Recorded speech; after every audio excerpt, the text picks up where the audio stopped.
Hello students, this is Ms. Perez speaking and welcome to today's video. More and more we find ourselves reading greater amounts of online digital text. Unlike physical text, where we can highlight, annotate, and mark up the text, most online text formats and websites do not give us that option.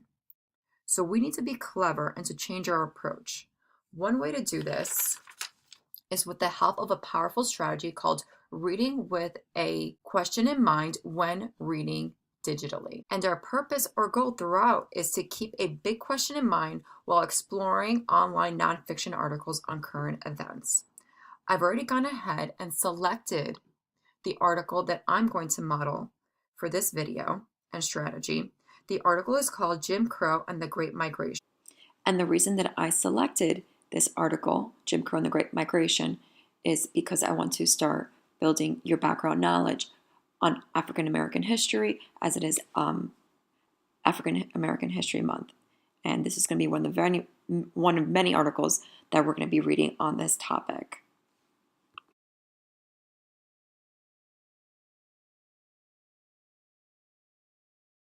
Before we begin the strategy model, you as a viewer are watching, paying close attention, and writing down any questions so that I can answer them at a later time. So without any further introduction, let's get started. Like I said before, because we can't mark up most digital text websites or formats, we need to approach them in a different way. One approach is to use a question web. The question web is a guide to our thinking. And this is going to be my question web. In the classroom, we're going to have markers, big construction paper, so your question web might look a little bit different than mine, but because I had to make mine in a word processor, this is what I was able to come up with. So our first step is to skim and scan the article for text pieces, headings, and subheadings that stand out to me, to familiarize myself with and ask myself what the big question is. So right off the bat, I want to take a look always at the title, Jim Crow and the Great Migration. I don't know who Jim Crow is, and I watch a lot of National Geographic, so I know that a great migration is when animals move from one place to another over large spaces of land. So maybe that could be a clue. Look at pictures in text and also read their captions, because the information in photographs and their captions many times is not information that's repeated in the article. So it's very important as a reader to always read those. So this photograph's caption is an African American family leaving Florida during the Great Depression. Okay, so an African American family. I see that their car is packed up. They tell us it's during the Great Depression and they're leaving Florida. I'm going to go ahead and ask, one of my big questions is going to be, who is Jim Crow? And what does he have to do with a great migration of people, possibly African Americans? So I'm going to go ahead and put that in over here.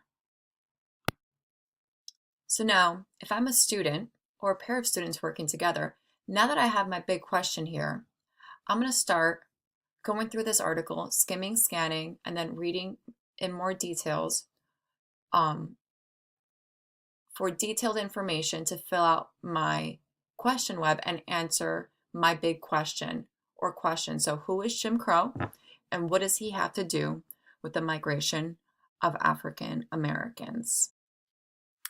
Okay, now that we have our question in the question web, we're going to focus in on the article and look for these details that the author gives to begin to answer our big question.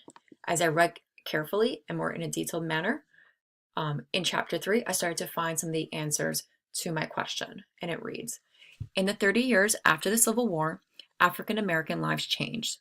They were not slaves anymore, but what freedoms could they have? They could buy or sell homes and land, who could get married, who could own firearms, vote, get a job, receive an education, or travel freely.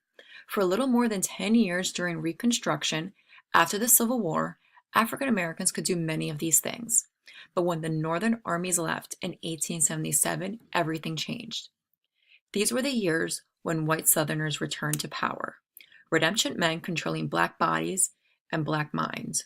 Much of this control came from the Jim Crow laws.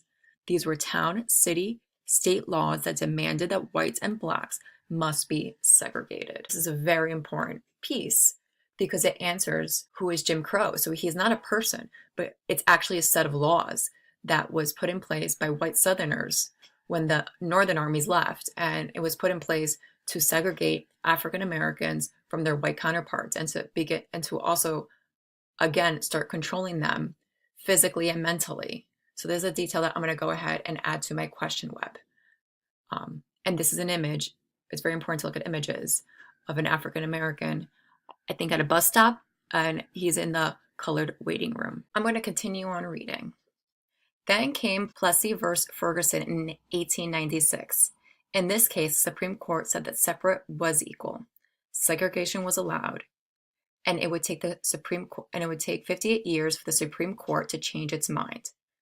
I'm also going to include this in the question web because by the Supreme Court of the United States saying that segregation was equal, it gave these southern towns and the Jim Crow laws national validation. So I think it's an important detail to also include. Now that I have this detail in here, I'm going to keep on reading paragraph 4 and see if I can find anything else.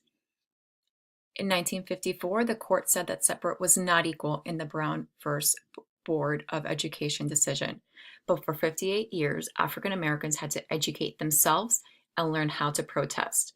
During this time, Blacks began to move from the fields in the South to the cities in the North. This was called the Great Migration. Okay, so there's a lot of information here. So it was because of this segregation over the course of these 58 years that started African Americans moving from the South to the North because the North was not segregated. So now that I have this last detail in place, it reads, because of segregation in the South, African Americans began to move from the fields of the South to the cities of the North. This was called the Great Migration.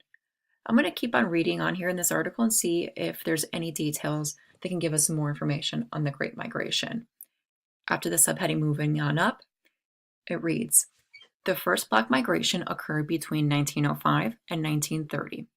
The much larger Great Migration was between the 1940s and the early 1950s. This gives us a very specific time frame, so this is something I'm going to include into my question web. Alrighty, I've got that detail in, so I'm going to keep on reading over here. The reasons for the Great Migration were many. Southern Blacks could not vote or hold political jobs anymore. Finding work was more difficult. Housing and education was poor. Mobs of whites took the law into their own hands. They punished Black people. African Americans could no longer protect their families. I think that this is an important bunch of details. I'm going to try and condense this into a shorter sentence to sum it up a little bit, but this gives us the reasons for so many African Americans leaving the South in masses. So it's a detail that I'm going to include in my question web because it does provide us with some very important answers. Okay, so I took the details from the paragraph over here and condensed them into a shorter sentence that reads as follows. African Americans left in masses because they could not vote, hold political office, finding employment was difficult, and they could not protect their families against white mobs who took the law into their own hands. All very, very good reasons for leaving the South in droves.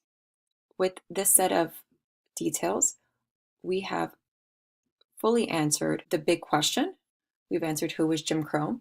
Well, he's not a person, but a set of laws that segregated African Americans and set to control them physically and mentally and prevented them from prospering in the South.